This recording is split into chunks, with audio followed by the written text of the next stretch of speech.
వనపర్తి జిల్లా ఆత్మకూరు మున్సిపాలిటీలో కాంగ్రెస్ పార్టీ విజయాన్ని నమోదు చేసింది. మున్సిపాలిటీలోని మొత్తం 10 వార్డులకు గాను కాంగ్రెస్ పార్టీ 6 స్థానాలను కైవసం చేసుకొని తన పట్టు నిరూపించుకుంది. బీజేపీ 3 స్థానాలకు పరిమితం కాగా బీఆర్ఎస్ కేవలం 1 స్థానంతో సరిపెట్టుకుంది. రాష్ట్ర మంత్రి వాకిటి శ్రీహరి నాయకత్వంపై నమ్మకంతోనే ప్రజలు ఈ విజయాన్ని అందించారని రాజకీయ విశ్లేషకులు అభిప్రాయపడుతున్నారు.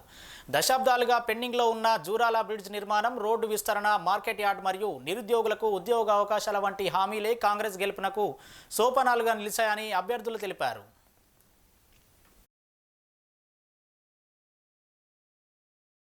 గౌరవ మంత్రి వాకిటి శ్రీహరి గారు బలపరిచిన అభ్యర్థులు 6 మంది గెలవడం ఇది శుభపరిణామం.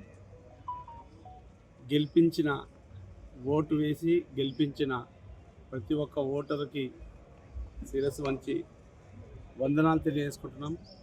ఆత్మకూరు మున్సిపాలిటీ ఎన్నికల్లో భాగంగా మంత్రి వాకిటి శ్రీహరి బలపరిచిన అభ్యర్థులు 10 వార్డులో 6 వార్డులు కైవసం చేసుకోవడం జరిగింది. కాంగ్రెస్ పార్టీ ఘన విజయం సాధించడం జరిగింది.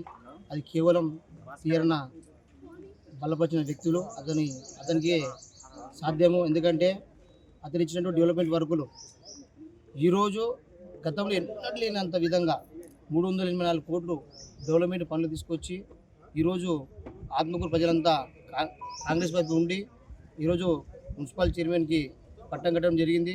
ముందుగా ఆత్మకూరు